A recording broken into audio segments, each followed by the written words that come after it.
Tenemos la suerte de contar esta tarde con la presencia de Ruimán García, que es uno de Sí. los principales youtubers hispanos de temas militares. Tiene un canal ya que va hacia los 30.000 seguidores, uno de los primeros canales en idioma español que habla de los temas militares, con un enfoque que a mí me gusta mucho, ¿no? Con mini documentales, vídeos breves, muy concisos, con imágenes espectaculares, contando las noticias enfocado al armamento militar, no tanto a lo mejor a geopolítica o batallas o pues, la guerra de Ucrania, por ejemplo, que tenemos ahora, sino más hablando de temas militares, noticias militares. Bienvenido, Ruimán. Un placer Pues mira, charlar contigo. es un placer, Pablo, que me hayas permitido acceder a tu espacio, al mundo hispanista, porque además eres la primera persona, el primer canal que me invita a comentar lo que sé sobre el mundo militar, y es una cosa que agradezco muchísimo, porque siempre he tenido, se me ha considerado como un poco, por así decirlo, singular el planteamiento que yo doy a la defensa, y para mí es un gran honor y me siento muy alegre de que me hayas permitido acceder y dar mi pensamiento sobre el tema militar en español, en España y sobre la hispanidad en general. Oye, pues para nosotros también es un rato muy afortunado, nos sentimos afortunados de contar contigo y de charlar de estos temas. Creo que va a ser una entrevista súper interesante de un tema que no veo que nadie hable de él, ¿no? En el ámbito hispanista pues no se habla de los temas militares, creo que no sé si generan un poco de prevención o Sí, de escozor, es, ¿no? es que ese es el problema, por eso mira, y me voy a adelantar un poquito, voy a hablar un poquito, es que por eso hice el canal mío de YouTube, porque yo he notado que en España, a diferencia del mundo anglosajón, existe como un cierto temor a hablar de la defensa, como se considera como es algo malo, como es de una persona violenta o una persona que es malvada, y no es así, porque la defensa es fundamental para la seguridad de nuestro país, y mientras no se ataque a otros países, sino en defensa propia, como dice el término, es algo que es positivo y que hay que tratarlo. Por eso el canal mío se dedica a eso, a difundir la defensa en nuestro país, con enfoque sobre el armamento. Porque por el tema ese, porque existe muchísimo temor que yo no entiendo, yo no sé si es algo cultural, por el tema de Franco también, de que tuvimos una dictadura y eso puede influir mucho en ese aspecto. Sí, habría mucho a reflexionar sobre eso. Yo creo que en parte tenemos, a saber por qué razones, llevaría mucho tiempo discutirlas, pero una actitud un poco infantil hacia la defensa, como comentas, Exactamente. y queremos olvidar que el ser humano es como es, que el mundo es como es, pero constantemente se nos recuerda, y ahora mismo con la guerra de Ucrania, por ejemplo, ¿no? Exactamente. Entonces, una actitud madura es la que tú aportas en tu canal tratando de bueno, pues, difundir y hablar de estos temas que son necesarios. Claro, porque y la defensa, ya lo hemos visto como la guerra de Ucrania, por ejemplo, es fundamental. Y, si, y en nuestro país, por ejemplo, tenemos un problema con ello bastante grave en la planificación y de la defensa. No se asigna ni el dinero, ni se le presta el interés que merece este tema, porque mira lo que le ha pasado a Ucrania, invadido, y a España le puede pasar algo similar, aunque estemos en la OTAN, pero puede ocurrir, aunque sea muy difícil. Que eso es lo que tenemos que tener en cuenta. Yo en mi canal siempre y lo recalco. Y me acusan muchas veces, no, de que eres una persona muy insistente, pero es que mira lo que ha pasado en Ucrania. Es que ha sido, Exactamente. Y aparte, tú por tu acento, creo que los espectadores ya sí, ya saben, te ya, habrán identificado que eres canario sí, y, oye, bueno, pues sabemos lo que supone Marruecos y la situación actual de fuerte rearme del reino de Marruecos, la amenaza que yo creo que nadie puede soslayar sobre Ceuta y Melilla, su ambición incluso sobre las Canarias. Y el hecho, tú sí. hablabas de la OTAN, el hecho, creo ya de todos debe ser sabido de que la OTAN no protege nuestros territorios en Ceuta y Melilla. Es que ese es un gran problema y yo no entiendo cómo España no ha tenido una actitud más asertiva, porque no se puede estar en una organización que no te protege. Ceuta y Melilla. Y en el caso de Ceuta y Melilla, sabemos por qué es, porque Marruecos tiene una vinculación muy grande con Estados Unidos. Entonces, porque a Estados Unidos le interesa que Marruecos sea como el gendarme y del Magreb, pero claro, y nos afecta a nosotros, porque ese país, Rabat, tiene ambiciones sobre territorios que son españoles, que desde hace muchísimos siglos, antes de que existiera el reino de Marruecos incluso, porque el reino de Marruecos, si no me equivoco, es a mediados del siglo XVII cuando se constituye como un reino, y Ceuta y Melilla es un tiempo anterior. Sí, varios siglos antes. Pero bueno, son temas tan interesantes que ya ves, no tenemos intención de hablar de esto, pero en cuando nos metemos en harina Perdón. Queríamos tratarlo y lo vamos a hacer un poquito más adelante, pero queríamos hablar de tecnología militar, de industria militar, sobre todo de las oportunidades de cooperación, de transparentar, de difundir para los espectadores hispanistas de los 20 países hispanos, de nuestra comunidad de casi 600 millones de personas, tratar de trasladar ideas de cómo podíamos y de lo útil que sería trabajar juntos en este ámbito, ¿no? Y para ello nada mejor que contar con tu presencia, con la presencia de un verdadero experto. Gracias. Avisamos también a los espectadores que estamos estrenando una nueva herramienta para hacer la videoconferencia, que nos va a dar mucho juego, porque vamos a poder mostrar algunos de los vídeos de tu canal mientras estamos charlando, estos vídeos excelentes con unas imágenes espectaculares y que creo que van a hacer mucho más animada el seguimiento de la charla a los espectadores. Pero bueno, es la primera vez que nos manejamos con la herramienta y puede que haya algún error, anticipamos las disculpas. Sí.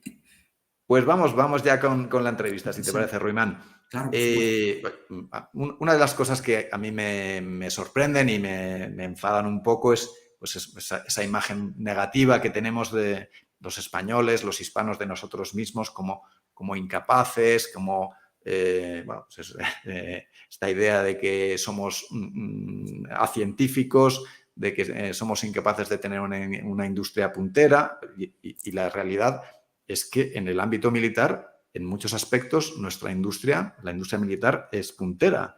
Y tenemos algunos proyectos de éxito espectacular, y casi el primero que se me viene a la mente es el del submarino de la clase S-81, ¿no? El Isaac Peral, que tiene un nombre precioso, y las personas que conozcan nuestro canal pues pueden ver algunos vídeos sobre lo que supuso Isaac Peral, este verdadero genio de la ingeniería, y todo el caso del llamado desastre del 98, en realidad la traición del 98. Animamos a todos los espectadores a que lo vean porque les va a cambiar su perspectiva sobre nuestra historia. Pero bueno, entrando en lo importante, el tema militar, nos gustaría que nos explicaras un poco las ventajas de este submarino, del S-81, y de cómo naciones potentes como Turquía o la India están interesadas en comprar unidades de este submarino. En primer lugar, tengo que referirme que la clase de submarinos S-80 Plus se construyó debido a los problemas que tuvimos con Francia a raíz del conflicto de Perejil, es decir, que ya lo saben lo que pasó con Marruecos. Y nosotros dependíamos, uno de los satélites que usaba España dependía de Francia. Y curiosamente lo cortaron cuando pasó ese conflicto, perdiendo la capacidad de poder detectar imágenes y los movimientos del ejército marroquí. El presidente de aquel entonces de España, Aznar, al ver esto y la traición francesa, entre comillas, pues decidió, porque los submarinos antiguamente, los submarinos españoles eran franceses, es decir, la clase S-70 y S-60 eran construidos en Francia, que es un dato importante, pues en virtud de eso, porque Aznar vio eso y dijo, pues, al ver que Francia se decantaba con Marruecos, decidió que España construyera sus propios submarinos. Y de ahí nació el proyecto de submarinos S-80 Plus. ¿Y qué ventajas tienen los submarinos de clase S-80 Plus sobre otro tipo de submarinos? Porque hay naciones como Alemania, por ejemplo, que construyen submarinos de gran calidad y tienen una tradición de muchísimos años. Pues la diferencia y las capacidades que tiene el S-80 sobre otros submarinos son las siguientes que les voy a comentar. En primer lugar, el sistema de propulsión de aire independiente, conocido como BEST, fabricado por Abengoa, aunque Navantia ha cogido la patente porque Abengoa, por desgracia, que es una empresa española, se encuentra en concursos de acreedores y por motivos que se explicarán en otro asunto. Disculpa, pero ambas empresas españolas. Sí, exactamente, y Navantia también. Porque merece la pena que se sepa y de lo que podemos estar razonablemente orgullosos. Y no solo Navantia, sino un montón de empresas que participan en el diseño de sensores y de demás. Aproximadamente el 70 y el 80% del submarino es de fabricación íntegramente española, que son muchísimos. Muy importante. Es un aspecto muy importante. Y lo reitero de nuevo, 70 u 80% aproximadamente. de Ujú. fabricación íntegramente española. Y es el tema, y lo que estaba comentando, el AIP, que es el sistema de propulsión de aire independiente, le permite mantenerse en inmersión durante 3 semanas. La mayor parte de submarinos solo pueden estar hasta 1 semana en inmersión, a no ser que sea nuclear. Si es nuclear, puede estar varios meses en inmersión sin problema, porque la energía nuclear, claro, evidentemente le permite mantenerse sin Ujú. necesidad de subir a la superficie. Pero Porque es los una submarinos... ventaja, Dime, dime, una dime, ventaja perdón. competitiva, disculpa, enorme, 3 Sí. semanas versus una, ¿no? Y entiendo que por eso otros países están interesados. Exactamente, exactamente. Porque si el submarino está sumergido, es indetectable, a no ser que se utilicen medios muy sofisticados. Entonces, eso es una ventaja que tiene con respecto a los submarinos de otras naciones. Y no solo eso, sino que el sistema de propulsión de aire independiente hace que el submarino sea más sigiloso, porque genera menos ruido. Y Ujú. no solo eso tan poco, sino que también contamina menos al medio ambiente. ¿Y por qué y te preguntarás? Porque lo que produce el submarino es hidrógeno. Porque el sistema de propulsión de aire independiente tiene una pila de combustible que funciona mediante oxígeno y bioetanol. Y el residuo que genera es hidrógeno. Entonces, no contamina, que también es un beneficio, aunque a nivel militar no tal, pero a nivel civil sí que tiene... Y se Muy puede interesante. vender también como el submarino ecológico. Sí, sí. Y hay otros países que están interesados, comentábamos. Sí.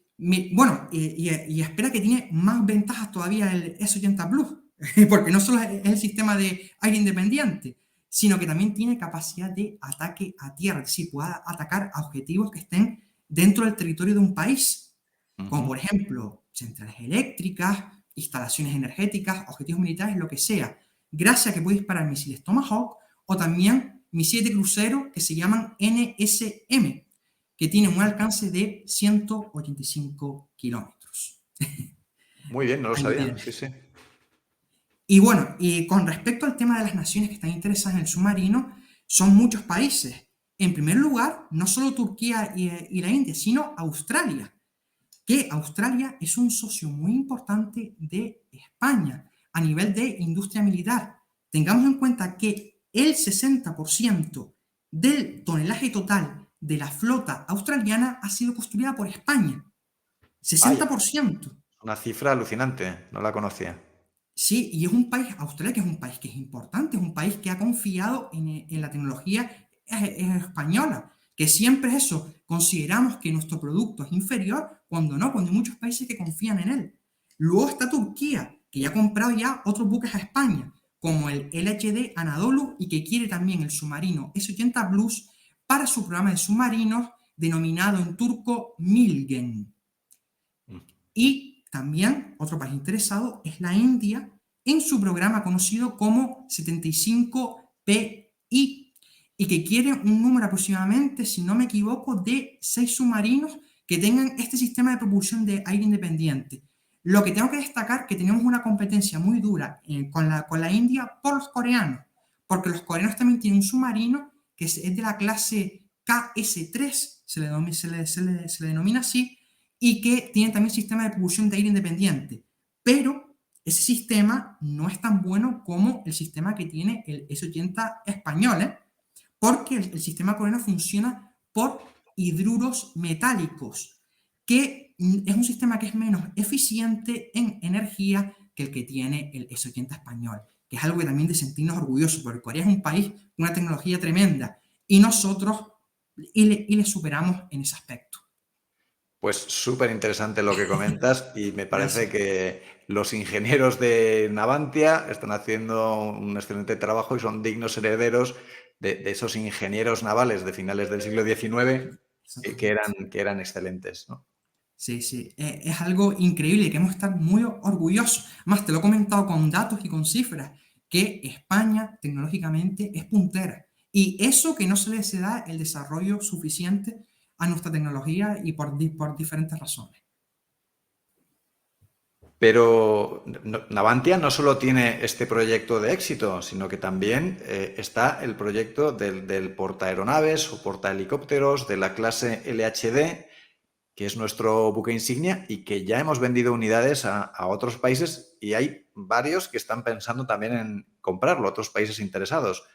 ¿Nos puedes hablar de Exactamente. este buque? ¿Nos puedes contar sobre él, sobre cómo va su comercialización? Exactamente, mira, el LH de Juan Carlos I, en primer lugar, es el buque más grande construido en España. Tiene un tonelaje de 27.000 toneladas, que es un peso muy amplio, con una eslora de 230 metros. Y la eslora es la longitud del barco, para los que no están entendidos, para que lo sepan. Y es un buque que se ha vendido muy bien, ha sido un éxito de ventas, porque se ha exportado a Australia, que ha comprado 2 unidades, y Turquía ha comprado una unidad, que eso en el mercado de defensa es un gran éxito, porque vender este tipo de buques no es fácil, porque la competencia es muy grande y no hay muchos países que se lo puedan permitir, porque es un buque muy complejo tecnológicamente. Hemos ¿Y vendido cuál es 3 la...? unidades. Yo no Sí, era consciente y me dejas alucinado. Pensaba que habíamos vendido solamente a Turquía y lo de Australia no lo he visto mucho en prensa y ojo, es alucinante. tiene 2. Y no solo eso, sino que, por ejemplo, Chile también está interesada porque le conviene este tipo de buque para defender su territorio, porque tengamos en cuenta que Chile también tiene territorio en la Antártida y en el Pacífico, y un buque de estas características pues le viene muy bien. Porque el LHD Juan Carlos I, la gran ventaja que tiene es que son 4 barcos en uno solo. En primer lugar, porque tiene caza Harrier, que le permiten atacar objetivos en tierra, mar y aire. El caza Harrier es el que tiene el despegue vertical, que le gusta a muchísima gente porque tiene una forma y unas características que han despertado la admiración de muchas personas, como se puede Pero ver en el están muy vídeo. anticuados, ¿no? Ya son Sí, son muchos muy años, viejos. muchas décadas con estos aviones. Ese es el problema y por eso hay planes de sustituirlo por los F-35B, que es un caza de última generación con capacidades furtivas y que es mucho mejor que el Harrier, evidentemente, porque el Harrier es un avión muy veterano. También otra capacidad que tiene de desembarco anfibio, es decir, que puede transportar tropas y desembarcarlas en el campo de batalla enemigo, en playas, en cualquier sitio, sean tanques, infantes de marina, lo que sea. También sirve de ayuda humanitaria, que esto es muy importante y lo podemos ver. Bueno, es que el barco este ha ido hacia Turquía con el desastre que ha habido con el terremoto. Y eso es algo muy importante porque a nivel político nos permite establecer lazos con otras naciones, porque que tú vayas a ayudar a otro país cuando esté en un problema siempre es algo que crea agradecimiento y eso a nivel político es importante y de ahí que Turquía nos compre tanto material de defensa porque tenemos buenas relaciones con ellos. Somos agradecidos y les ayudamos cuando tienen un problema. Cuando tienen incendios también, pues la UME, que es la Unidad Militar de Emergencias, siempre ha estado ahí apoyándolos. Han ido allá ahora con el terremoto, ¿no? Exactamente, exactamente. Y por último, también el LHD Juan Carlos I es un buque de proyección estratégica, es decir, que puede proyectar tanto el poder naval, aéreo y terrestre de España a través de los cazas Harrier y de la infantería de marina hacia cualquier teatro de operaciones en cualquier lugar del mundo. Que esto es muy importante. Es decir, no solo cerca del territorio nacional, sino, por ejemplo, si tenemos un conflicto en Venezuela, por poner un ejemplo, en Marruecos, en cualquier otro país, pues el LH de Juan Carlos I va a estar ahí en el campo de batalla. Y también con nuestros aliados de la OTAN, bueno, nuestros aliados, entre comillas, pues también y nos sirve para ganar apoyos y también y su beneplácito también, que eso importa a nivel político, aunque ya verás, como te comentaré posteriormente, que yo estoy en contra de que España pertenezca a la OTAN y por diversas razones, pero Ah, también y pues nos sirve en ese aspecto. muy interesante. Ahora me comentas cuál es tu postura. Eso, sin problema. Pues nada, la verdad que aportas unos datos que me gusta conocerlos. Hemos hablado de estos 2 proyectos muy exitosos, pero hay más. Hemos vendido fragatas a muchos países. Hace poco creo que Arabia Saudí nos ha comprado 5 buques, que no eran fragatas, Son corbetas. pero corbetas para ellos, pero también hay proyectos de vender vehículos militares del tipo Humvee, el Eurobamtag, algunos Es el países Eurobanta. hispanoamericanos. ¿Qué otros proyectos, desde el punto de vista de tecnología militar, destacarías ahora mismo de España por el éxito o porque son de una tecnología puntera? Mira, te voy a decir uno que es el que está teniendo un éxito tremendo en la guerra de Ucrania, que es el lanzacohetes C-90, que curiosamente es denominado por los ucranianos como hispano, porque España en ucraniano se dice Inspansky, entonces de ahí hispano. Y ese lanzacohetes está teniendo un éxito tremendo, que está fabricado por la empresa zaragozana Instalasa. Sí, sí, sí. Y está arrasando ahí por su capacidad de penetración y de destrucción de blindados enemigos. Y es un éxito Yo de pensaba venta. que era en comparación con otros similares como el Javelin, pues bastante ¿Mm? más sencillo y pensaba que no sería tan efectivo. No era consciente de Vamos, esto que estás comentando.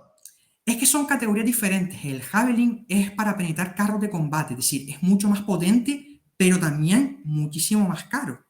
Porque el Sí, sí. C90 cuesta alrededor de 2.000 euros. El Javelin es muchísimo más caro, 50.000 euros. Una diferencia tremenda, ¿eh? Brutal. Sí. Es que es eso. Entonces, el C90 lo que está diseñado es para luchar eso contra blindados ligeros, contra infantería. Es de capacidades más humildes, entre comillas, que el Javelin, pero es muchísimo más barato y se pueden comprar muchísimas más unidades. Y para el esfuerzo de guerra ucraniano está siendo muy útil. Y como te comento, está siendo un éxito de venta. De hecho, la infantería de marina italiana y los ha adquirido. Incluso Estonia, que me acaba de venir a la mente, ha comprado 6.000 lanzacohetes, que es una cantidad muy grande. Sí, sí, sí. Que, es que para que tú veas cómo es la industria española de defensa.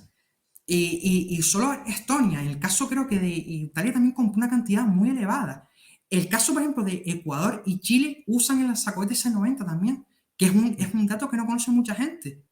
Pero para que veas eso, que España tiene una industria militar muy potente. Es el séptimo productor mundial en exportación de armas. Imagínate.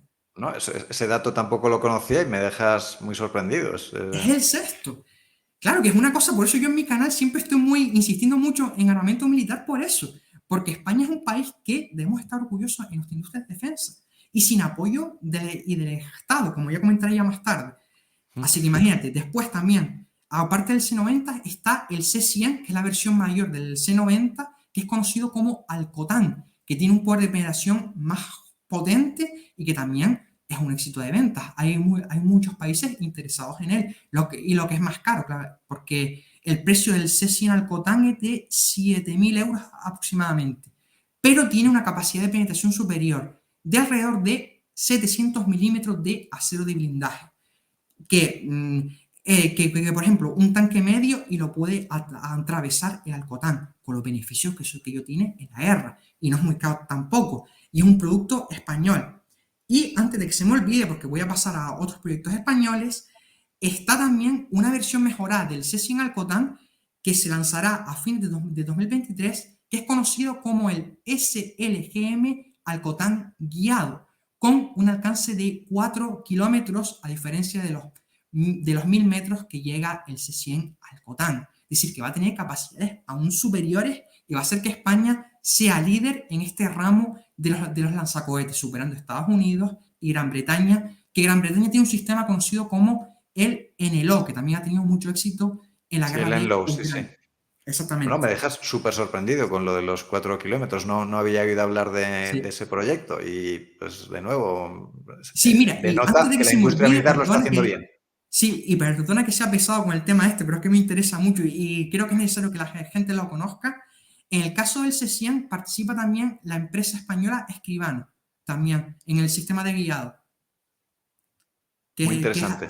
sí. Y no solo eso, espera, porque solo hemos hablado de lanzacohetes. Ahora vamos a pasar al tema de los drones. Voy a mencionar dos drones de la empresa Airtec, que es una empresa también española, que son el Tarsis 25 y el Tarsis 75. Este último puede llevar micromisiles denominados AFOX, que son de construcción nacional, a pesar que tenga ese nombre extranjero, pero son de fabricación española. Y no solo eso, también puede llevar misiles Brimstone y también misiles Hellfire, lo que esos drones permiten atacar incluso hasta tanques, pueden destruir tanques y son drones españoles desarrollados por una empresa nacional. Y bueno, y hay muchísimos más, lo que puedo pasarme horas y horas de la cantidad de drones españoles que hay. Y eso es solo un aspecto, porque hemos hablado de lanzacohetes, drones con los Tarsis, y también tenemos las conocidas como estaciones de armas, que son plataformas armadas que pueden ir sobre buques, pueden ir sobre tanques, pueden ir sobre vehículos blindados. Y en este ramo de las armas destaca la empresa española Escribano, con sus torretas denominadas Guardian y Sentinel, que también se han vendido a terceros países. Incluso Perú ha comprado torretas Sentinel 30 a Escribano para equiparlas a sus patrulleras, que tienen un cañón de 30 milímetros y que es ideal para luchar contra objetivos menores, como patrulleros, embarcaciones piratas, etc. Solo Escribano. Y además te digo que me puedo pasar horas comentando de todas las características que tienen estos productos. Y ahora, Sí, adelante, Dan. también está Indra, que tiene, por ejemplo, los radares aéreos 3ST que protegen la Estación Espacial Internacional. Un radar español protege esa importante infraestructura y tiene un alcance de 2.000 kilómetros. Para que veas lo que tiene toda la industria española. Unos datos interesantísimos que revelan que estamos aportando tecnología puntera y se nota que tienes un conocimiento súper profundo, que te apasiona el tema y nada mejor que alguien como tú para guiarnos en esto, para conocer mejor cuál es la situación. Estamos hablando de todos estos proyectos exitosos de la industria militar española, pero ¿cómo está la situación en los otros países hispanos, en los países hispanoamericanos? ¿Destacarías algún proyecto también que demuestre que están produciendo material a nivel puntero? Sí, vamos a ver, por ejemplo, en el caso de Chile tiene un lanzacohetes propio que se denomina SLM FAMAE, que tiene un alcance de 150 kilómetros y es un proyecto nacional chileno que demuestra que tienen habilidad en el desarrollo de este tipo de armamento. También, en el caso también de Argentina, tienen un tanque propio que se llama el tanque argentino y mediano pesado y que también es un desarrollo que es nacional completamente.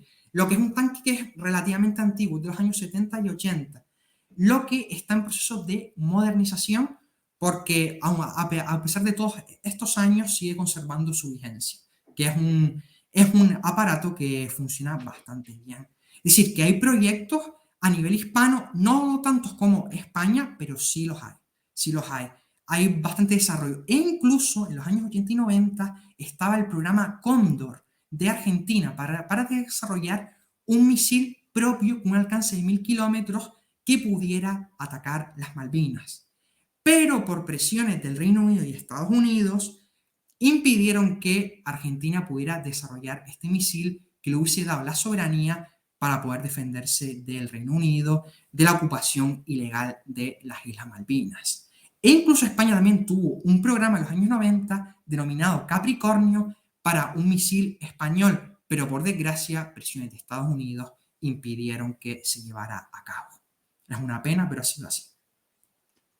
Pues muy interesante lo que comentas y me da paso a hacerte la siguiente pregunta. Es sobre la propiedad de la industria militar. Creo que es muy relevante reflexionar sobre esto. Hemos hablado de Navantia, que es de propiedad 100% española, pertenece a la SEPI, a la Sociedad Estatal de Propiedad de Industriales, me parece que ese es lo que significan las siglas. Entonces, sí. Bueno, es lógico, una empresa 100% nacional. Pero otras muy conocidas empresas del ámbito militar, como Santa Bárbara o Expal, pues vemos que antes eran de capital nacional, pero ahora, por ejemplo, Santa Bárbara pertenece a General Dynamics, anglosajona. Creo que es canadiense, no estadounidense, no estoy seguro. O Expal, que ha sido recientemente, me parece, adquirida por una empresa alemana. Entonces, sí. ¿Cómo ves tú eso es. ¿Cómo ves tú la situación de la propiedad de las empresas de defensa en España, en los países hispanos, y hasta qué punto se puede pensar que tienes una verdadera defensa nacional si las industrias no son de propiedad nacional? ¿Cómo ves eso? Ese es un tema que me preocupa muchísimo, lo he comentado muchísimo en varios vídeos del canal, incluso hice un artículo sobre ello en el canal, porque en España el 75%, ojo al dato, 75% de las empresas de defensa española pertenecen a capital extranjero. Es decir, 75% es más de la mitad. Solo un cuarto de la industria de defensa española tiene capital, es decir, es propiedad de capital nacional. Pues Lo que ojo al dato porque es brutal. es que es una cosa, es que y me pone hasta nervioso porque yo no sé cómo hemos llegado a permitir en nuestro país, en España, llegar a este punto, 65%. Por ejemplo, Airbus, que es la que produce más ingresos de toda la industria de defensa española, es una multinacional europea cuya participación más destacada la tiene Alemania y Francia. España solo tiene un 3% de la compañía. Imagínate. Es que eso es algo que después nos condiciona porque después en los plazos de entrega de armamento, en el caso español, se retrasan mucho porque al tener capital extranjero, evidentemente ellos priorizan el armamento que vaya primero para ellos y no para España. O pongámonos en una situación de conflicto, imagínate con Marruecos, que por lo que sea Estados Unidos no está 100% de acuerdo con nuestra posición. Entonces, esas industrias militares que obedecen a propiedad estadounidense, ¿cómo se comportarían? Ya solo esa pregunta me parece que debe hacer reflexionar pues, a muchos altos mandos y altos gerifaltes en nuestro gobierno y en nuestro ejército. Es que, Es que y además sería... acabamos de tener pruebas recientes de que bueno, me remito a algunos vídeos de nuestro canal en los Sí. que explicábamos cómo a principios de los 80, pues el embajador estadounidense, bueno, se revelaron hace poco documentos en los que el rey Juan Carlos, ante presiones del embajador estadounidense, pues medio admitía que se podía entregar Melilla a Marruecos. O sea, de verdad, esto hay documentación sobre esto. Entonces, es que tenemos que ser realistas y bueno, pensar cómo actuarían estas empresas en esa situación, ¿no? Cuando, por ejemplo, el verdadero interés de Estados Unidos en la zona es potenciar a Marruecos en contra de una Argelia prorrusa, ¿no? Exactamente. Y también para evitar el auge del islamismo en la zona, porque Mali, por ejemplo, es un caldo de cultivo para grupos yihadistas y Marruecos hace de contrapeso, pero claro, el problema es que Marruecos se ve fuerte por eso y entonces pues chantajea a España. Y en el caso de que tengamos un conflicto con Marruecos, como la mayor parte de empresas pertenecen a capital extranjero, sea estadounidense o francés también, porque Francia se decanta mucho por Marruecos, pues en caso de conflicto nos pueden negar que usemos esas armas o si no nos niegan que usemos esas armas, nos niegan los repuestos, porque las Exacto. armas se consumen en conflicto. Ya lo hemos visto en la guerra de Ucrania, que el consumo de armamento es brutal y se queda uno sin existencia. Y claro, cuando un país se queda sin existencia, va al cliente a pedirle que le dé más armas. Y por ejemplo, si tenemos una guerra con Marruecos, Francia puede decir, pues no te voy a dar más armas, o es Estados Unidos. ¿Y qué hacemos Exacto. entonces? Exacto, Es si es que es que, muy obvio. Y la pregunta, que no sé si tú tendrás la sí, información, es, dime. ¿en Estados Unidos hay empresas militares con capital extranjero? Yo diría que no, que pocas. O en Reino Unido o en Francia. Mira, te voy a comentar, en el caso de Estados Unidos, que están Boeing y Lockheed Martin, que son los contratistas de defensa más importantes del país, ninguna tiene capital extranjero, evidentemente.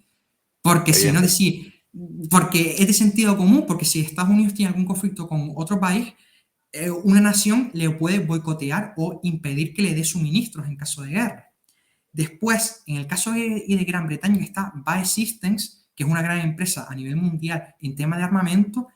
El consejo de administración y el presidente tienen que ser británicos, no pueden ser de ninguna otra nacionalidad. Y no solo eso, sino que tienen la conocida como acción de oro, que impide que más del 15% de la empresa pertenezca a capital extranjero, que ese es un dato importante. Para, Interesantísimo lo que cuentas, sí. Muy importante. para, porque ellos defienden sus intereses, tienen una perspectiva de la defensa mucho más realista que la que tiene España. Bueno, básico y no unas ideas básicas medianamente claras y no un pensamiento infantil. Si es que solo hay que reflexionar un poco. Sí, porque vivimos en nuestro país en los mundos de Yuppie, como suele decir la expresión, al menos en temas de defensa. Y en el caso francés, aún menos, porque Francia, las empresas de defensa como Dassault o Thales tienen un capital estatal impresionante, porque en el caso de Francia, el Estado apoya mucho a su industria de defensa, cosa que España no hace, pero Bueno, ellos sí. y es que es el modelo, por lo que estamos hablando, que casi habría que replicar porque tenemos éxito comercial, estamos vendiendo. Entonces, es que aparte de aquí crear puestos de trabajo, es que esto nos ayudaría a tener una industria militar propia, puntera, tener un ejército puntero y construirlo dentro, ¿no? Ser independientes en ese sentido, lo que te da verdadera fortaleza. Exactamente, e incluso yo creo que deberíamos imitar el modelo francés en el tema de financiación a terceros países, porque las entidades bancarias francesas dan préstamos a países para que puedan comprar armamento francés. Y eso yo creo que España, a través del Banco Santander, podría hacer, por ejemplo. Súper interesante esto que comentas, que tampoco conocía y tiene todo el sentido, tiene todo el sentido. Claro, Y lo que tendría sentido con un poquitín de cabeza y si nuestra élite no estuviera absolutamente absorbida por el pensamiento anglosajón, si nuestros think tanks no estuvieran absorbidos y poniéndonos palos en la rueda, lo lógico sería que nosotros tratáramos de, en nuestro ámbito, en nuestra comunidad hispana, pues, y con acuerdos que fueran ventajosos para las dos partes, a lo mejor fabricando en parte el material en los países hispanoamericanos, ¿no? Pero dado que parece que parte de nuestra tecnología está más avanzada, pues coordinarnos con otros países hispanos para bueno, pues, crear un ámbito propio de industria militar. es que en el caso, por ejemplo, de Chile, se podría, porque ellos tienen astilleros muy buenos, fabricar, por ejemplo, un LHD que le interesa a Chile, poder fabricarlo parte en Chile y que sería muy beneficioso para ellos Claro que y sí. para nosotros también. La venta a Arabia Saudí de esas 5 corbetas creo que en parte se van a producir en los astilleros de Arabia Saudí, ¿no? Algunos sistemas sí, es decir, algunos sistemas se van a producir en Arabia Saudí, que eso es una ventaja que le da al país y se Claro, podría hacer con los países hispanos también. exacto, y de esa forma se iría poco a poco elevando el nivel industrial de la industria militar, pero que eso acaba también traspasando a la industria civil en los países hispanos. Claro, Bueno, incluso, y permite el desarrollo tecnológico de todos los países hispanos, que eso es eso algo es, muy eso es. beneficioso. Súper interesante esto que estamos comentando. Bueno, pues vamos ya con otro tema también Vamos para allá. interesante y un poquito conflictivo, que es, bueno, como decíamos, vives en Canarias, Marruecos, tensiones con Marruecos, Uf, no sé si hablar aquí de guerra híbrida o de conflicto sí, subterráneo, pero esa invasión por 10.000 civiles, recordando la Marcha Verde del año 75 que sucedió en las plazas del norte de África hace pocos años y sabemos que Marruecos está en una clara estrategia de rearme. Ha adquirido drones Bayraktar de mucho éxito, probado éxito en Ucrania, drones chinos, cazas F-16, tanques Abrams a Estados Unidos, artillería pesada César a Francia, que además está dando dinero y haciéndose amigos con los poderosos, ¿no? Y lo vemos sí. también porque hace maniobras conjuntas con Estados Unidos, que dejan de lado a España, su socio de la OTAN. Bueno, ¿cómo ves tú esta situación? ¿Crees que es una situación preocupante? ¿Cómo ves la fortaleza del ejército español con respecto al ejército rearmado marroquí? Mira, vamos a ver. En lo que respecta a la fortaleza del ejército español, en mar y en aire tenemos muchísimas ventajas sobre Marruecos, porque Marruecos no tiene submarinos, no tiene fragatas tan buenas como la que tiene España, y no tiene la calidad tampoco del personal bien formado, que eso es muy importante, el factor humano, no tiene ni el adiestramiento ni el entrenamiento que tienen los soldados y los marinos españoles. Y en el aire igual, es decir, y los cazas que tiene Marruecos son F-16, que no se pueden comparar con los Eurofighter españoles.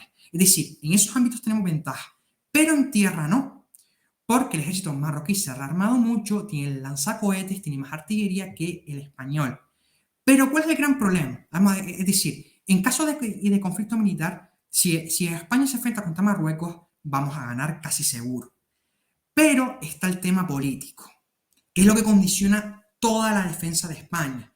Porque los políticos españoles, por diversas razones que no voy a comentar, tienen una percepción de la defensa errónea en relación con Marruecos. Tienen una política de concesión.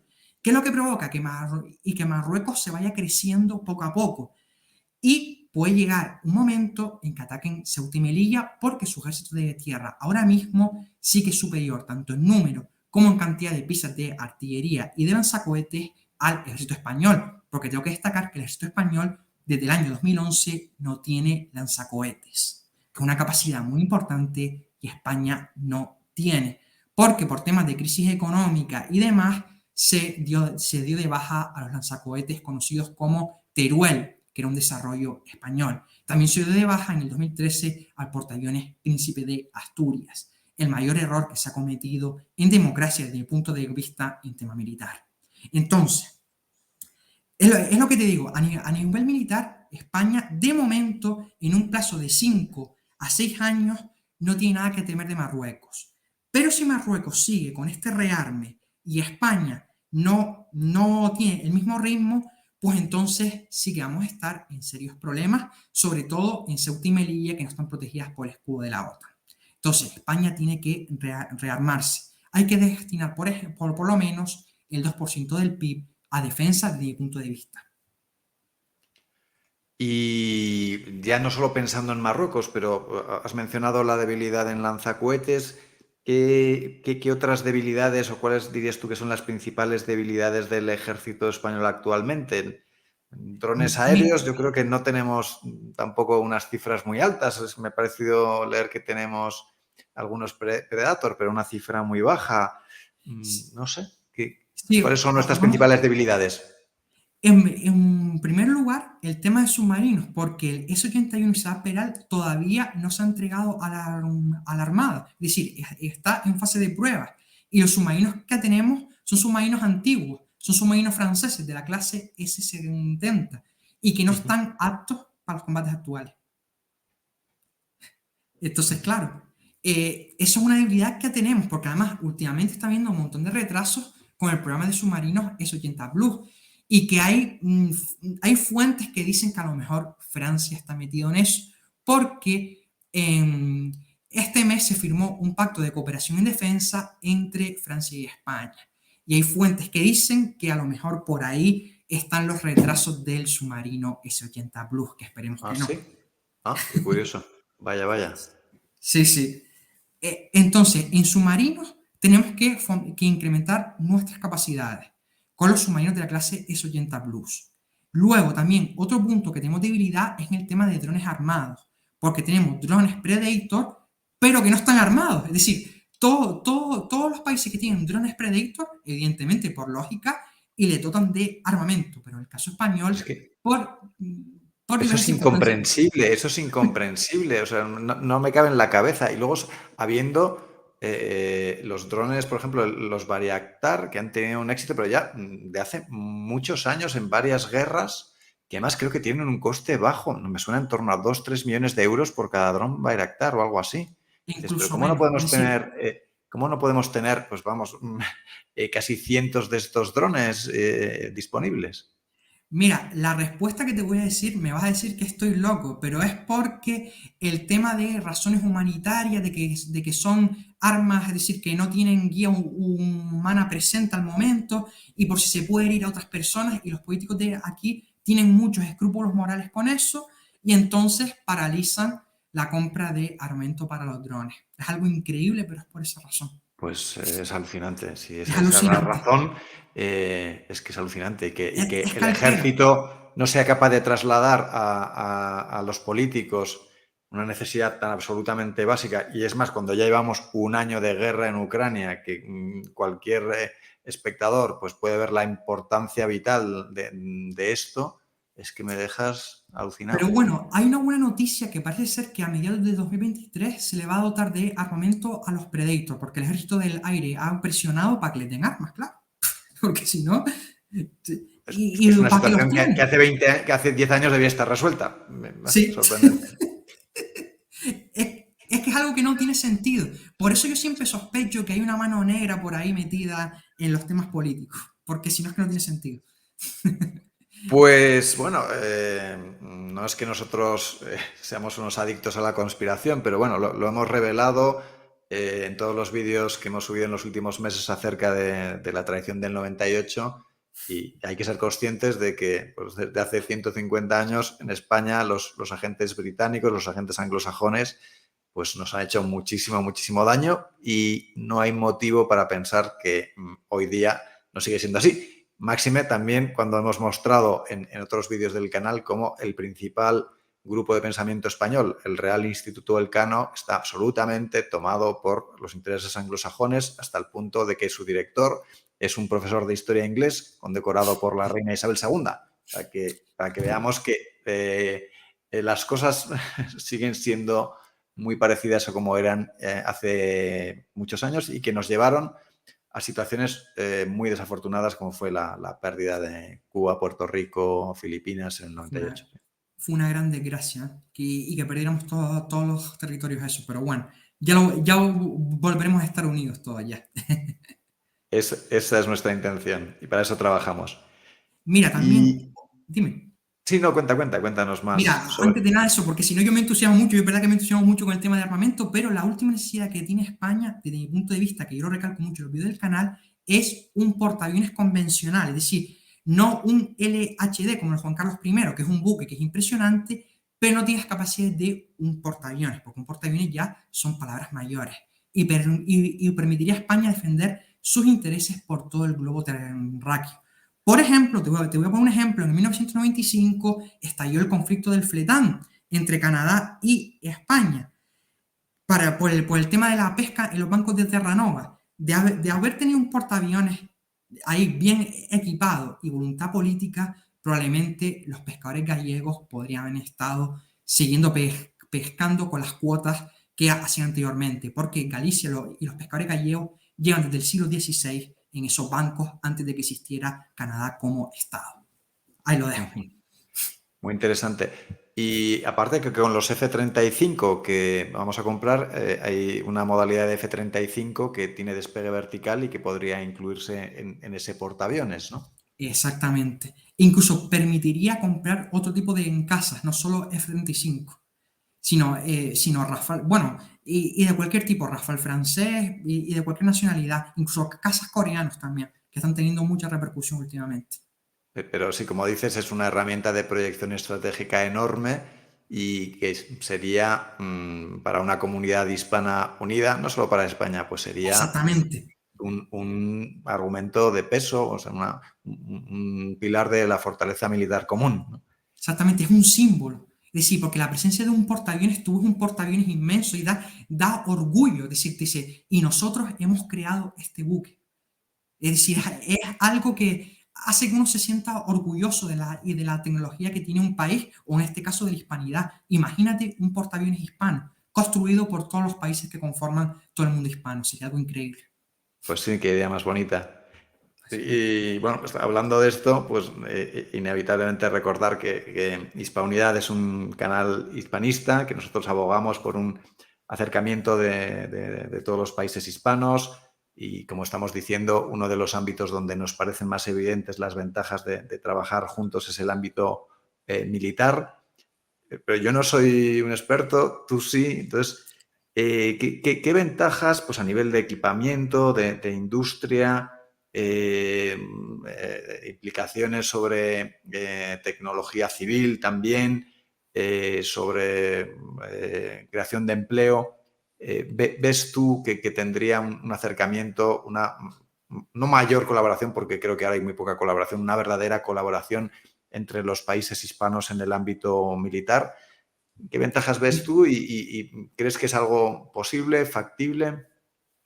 Sí, sobre todo incluso todavía existe actualmente un proyecto de colaboración entre Colombia y España en el dron SIRTAP de Airbus, que demuestra que puede existir colaboración entre los países hispanos y España y que está generando beneficios. Pero yo lo que aspiro es a una colaboración mayor. ¿Por qué? Porque primero trae beneficios tecnológicos y de desarrollo tanto para España como para el resto de naciones hispanas, porque todo ese conocimiento adquirido se puede aplicar no solo en ámbito militar para luego tener un desarrollo propio sin tener que depender de terceros países, sino también porque las tecnologías militares luego repercuten en el ámbito civil para hacernos la vida más sencilla y mucho mejor.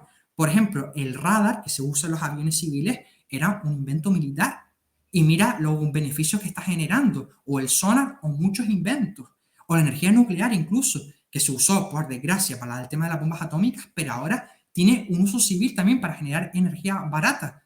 Entonces, es muy importante que España y el resto de naciones hispanas tengan más colaboración en este ámbito.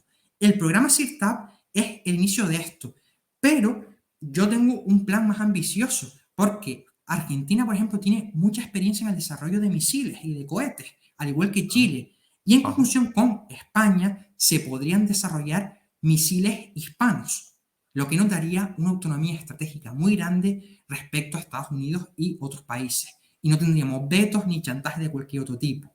Luego, en el caso de Perú, se podrían fabricar blindados 8x8 entre España y Perú. Entonces, ya a partir de ahí es un inicio para que otros países hispanos se vayan uniendo y tengamos una industria de defensa hispana, que además eso y nos daría autonomía estratégica, beneficios, dinero en retornos industriales, que a muchas naciones hispanas no tienen unas economías muy pujantes, pues le ayudaría a su desarrollo.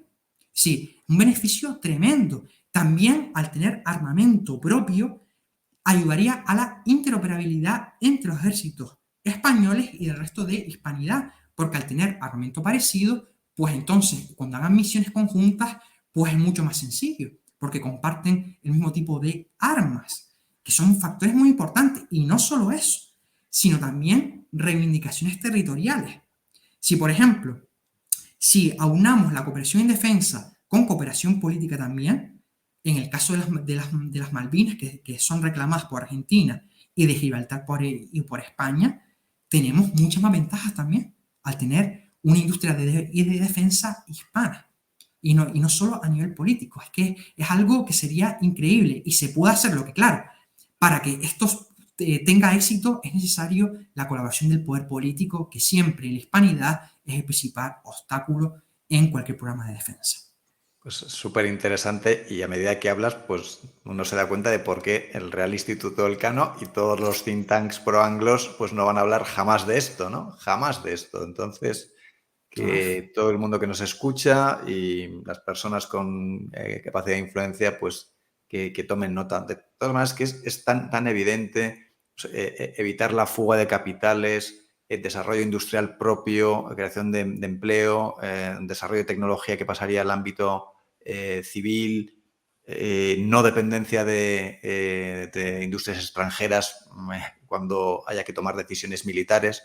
Pues que las ventajas son enormes y mayor, porque el hecho de colaborar en temas de industria militar, pues esas rencillas que hay entre algunos países hispanoamericanos, yo creo que ayudarían a que se limaran, ¿no? Si hubiera una colaboración.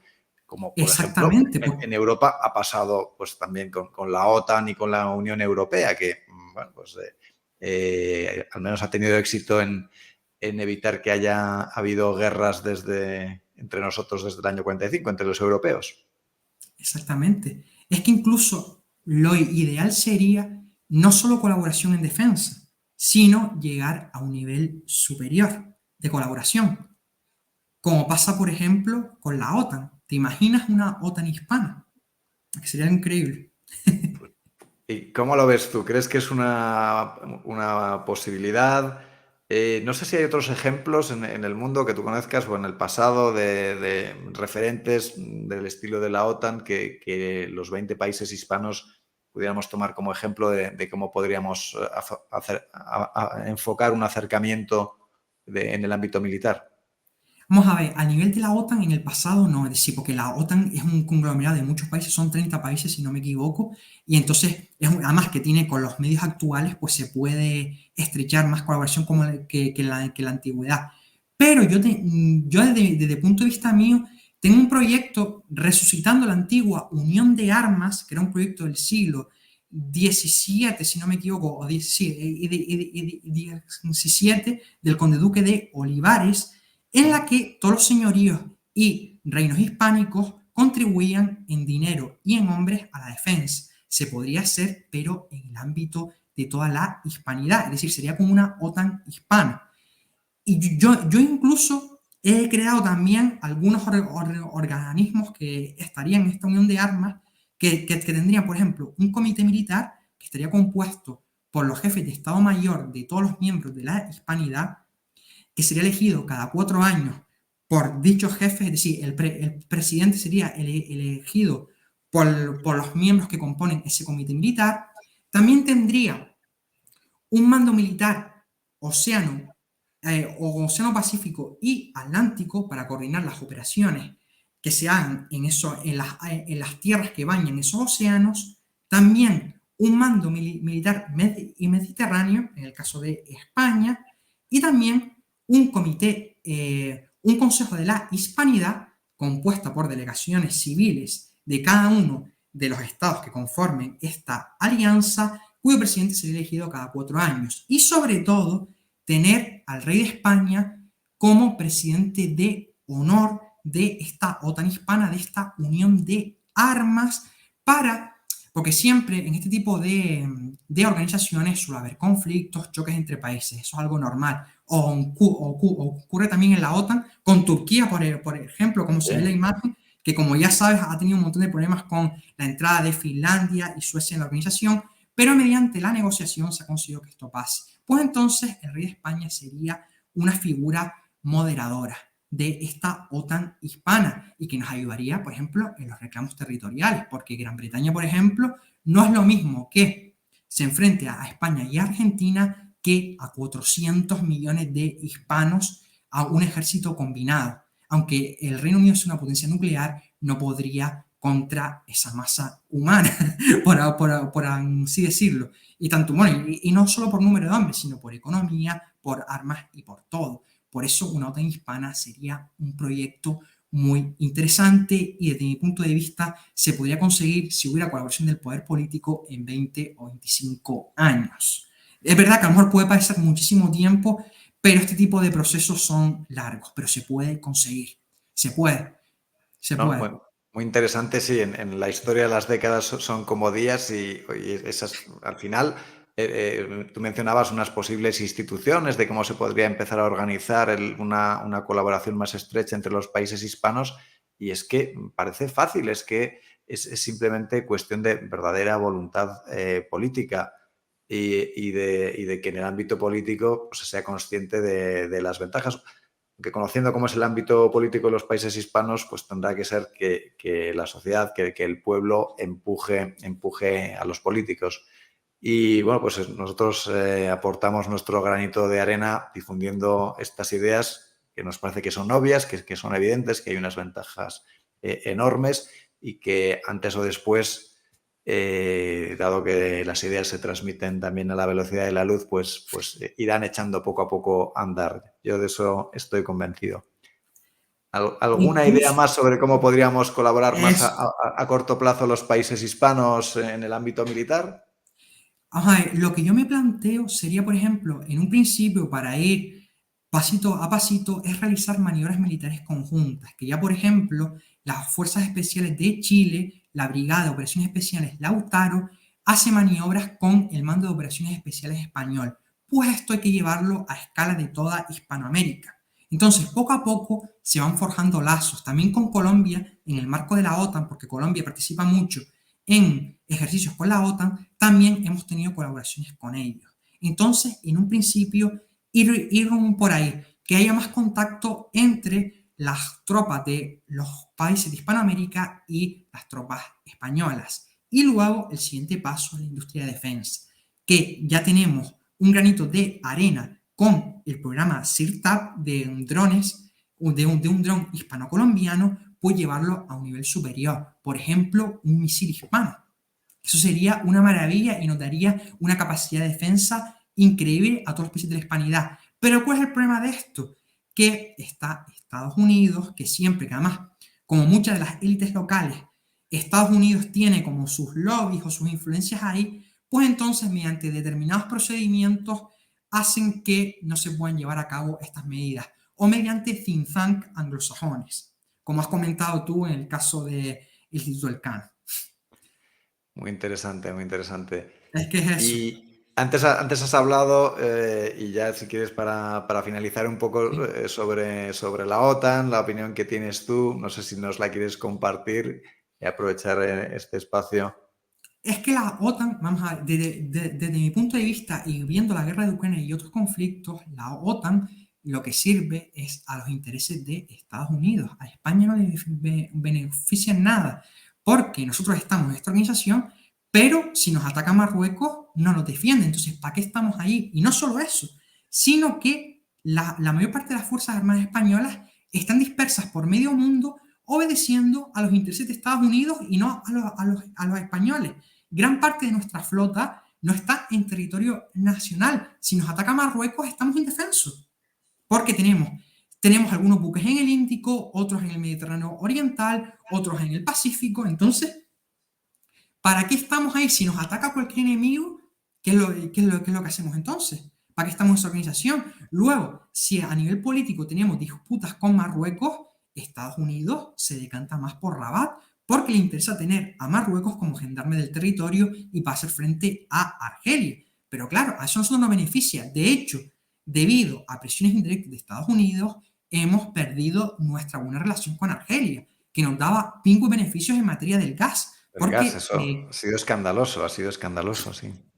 claro, y curiosamente eso se debió a la visita del secretario de Estados Unidos, Anthony Blinken, a Madrid. Entonces, y justamente cuando vino, después pasó lo del tema del gas, porque es una cuestión geopolítica. Entonces, desde mi punto de vista, no nos interesa estar en la OTAN porque no nos da beneficios. Si nos diera beneficios, vale. Pero es que Estados Unidos en muchas ocasiones nos ve como un enemigo, porque ellos saben el poder que tenemos. Si no, mira en 1898 que con todo lo que pasó, aún así, y le dimos resistencia y les hicimos daño. Bueno, Entonces, y sí, sí, vamos, yo creo que lo más probable, tal y cual era el estado de la Armada Española, que un anuario inglés de la época decía que era la cuarta o la quinta armada del mundo, comparable a la estadounidense, lo más normal habría sido que hubiéramos defendido los territorios y sin muchas, muchas complicaciones. Porque, por ejemplo, en el caso de Filipinas, pensar que un territorio de 300.000 kilómetros cuadrados, 7.000 islas, se podía rendir a 6 barcos, y esa era toda la flota del almirante de Wei, 6 barcos, pues es que es incomprensible. es que incluso, si no me equivoco, hace tiempo leí que había un plan español para bombardear Nueva York con un acorazado, no sé si era el Pelayo. Sí, sí, sí, el acorazado Pelayo, que era digamos, el más avanzado y más peligroso de la época, muchísimo más veloz que los buques estadounidenses. Y este anuario inglés de la época decía que podía sembrar prácticamente el terror en los puertos de la costa este de Estados Unidos, paralizar el tráfico comercial, porque es que tenían poca capacidad de reacción la Marina estadounidense contra las capacidades de ese acorazado. Claro, y ellos lo saben, y ellos no olvidan, no son como nosotros que no conocemos muchas veces nuestra propia historia, ellos sí la conocen y saben que España les hizo daño, entonces son cautos con eso y nos intentan siempre exprimir y debilitar nuestra capacidad militar, como hicieron también el pasado con Alemania y con Italia también, que son países que les hicieron Exacto. frente Los anglosajones están acostumbrados a, una vez que han vencido, implantarse de forma subterránea en las sociedades y pues ya incluso a través de la comunicación, restando importancia al poder militar, resaltando el pacifismo y tal. Así consigues que una sociedad invierta menos en defensa, y mientras ellos siguen, y solo hay que mirar el presupuesto que destinan a defensa, que siempre, por supuesto, Estados Unidos, que destina más que, me parece que las 9 naciones siguientes juntas, o incluso el Reino Unido, que sigue destinando un 3 o un 4% por encima de cualquier otra nación sí, europea. Ellos lo tienen claro y siempre tratan de confundirnos, de engañarnos a todos los demás, no solo a España. Solo hay que ver con Alemania lo que ha pasado, lo que está pasando también con lo de los sabotajes de los Nord Stream, que justo aprovecho para decir que este fin de semana subiremos un vídeo al respecto, pues explicando lo que en los medios se trata de ocultar, ¿no? Y que es importante pues para que las personas bien informadas pues sepamos con quién nos jugamos los cuartos en el mundo anglosajón. Es que es eso, es lo que dices tú, que ellos una vez que derrotan a un enemigo se aseguran que nunca les vuelva a atacar de nuevo, debilitando su industria de defensa y mediante eso, mediante la sociedad también y debilitando la capacidad de respuesta de la sociedad con el pacifismo malentendido y diferentes métodos. Entonces, por eso canales como el tuyo, como el mío, como tal, son muy importantes para que y la hispanidad se da cuenta del potencial que tiene, tanto a nivel político como militar y como económico, que tenemos que creernos que somos fuertes, somos poderosos y eso nos va a hacer que tengamos mejor calidad de vida y nos podamos defender y garantizar nuestra seguridad, que es lo más importante. Que aunque es verdad que la guerra es mala, nadie quiere guerra, pero el mundo es así y hay países que quieren nuestros recursos y nuestro territorio y para eso hay que defenderlos. Tenemos que luchar siempre y para ello necesitamos un ministro de defensa y también una clase política, que son nuestros gobernantes, que apoyen a la producción de defensa nacional. Si no, así es imposible. Y si los políticos están en contra de la defensa de su propio país, que es algo que no tiene sentido. Sí, sí, sí. Oye, pues interesantísimo estas reflexiones. Me ha encantado pasar este rato hablando contigo. Animamos a todos los espectadores a que se suscriban al canal de Ruimán García. Ya habéis visto que es un conocedor súper profundo y apasionado de los temas de defensa, que son temas que, bueno, yo creo que a muchos nos gustan, pero que es necesario seguir y estar al tanto de ellos. Además, pues comparte nuestra perspectiva hispanista, cosa Sí. que nos encanta. Y bueno, pues para los que no conozcan nuestro canal, pues que nosotros lo que tratamos es de abogar por ese acercamiento entre los países de nuestra comunidad. Siempre recordamos que somos un caso único en el mundo, que antes o después tendrá que resolverse. No hay ninguna otra comunidad que comparta idioma, historia, cultura, perspectiva cristiana y hasta espacio geográfico y que esté dividida en 20 naciones. Esto es un sinsentido, tiene una explicación y por eso hay que conocer la historia y en el canal de Hispanidad tratamos de explicar la historia y explicar la realidad y cómo la realidad de nuestros días está tremendamente ligada a nuestra historia y bueno, tratar de difundir, como haces tú, Ruimán, pues ideas importantes, ideas para ayudar a toda nuestra comunidad, porque al final el bienestar de nuestra comunidad depende de lo que conozcamos, de lo que pensemos y de cómo actuemos políticamente. Exactamente, estoy de acuerdo contigo y de la visión de la hispanidad, que aunque lleve tiempo, pero vamos a conseguir, volveremos a estar juntos de nuevo, estoy seguro que lo vamos a conseguir. Con Hermosas estas obras. palabras. Pues, Gracias. pues ha sido un placer charlar contigo, Ruimán. Espero que podamos Igualmente. repetirlo en el futuro. Sí, seguro que sí, seguro que sí. Hay Un un fuerte mes abrazo. y me tendrán aquí de nuevo. Un fuerte abrazo. Igualmente, un abrazo.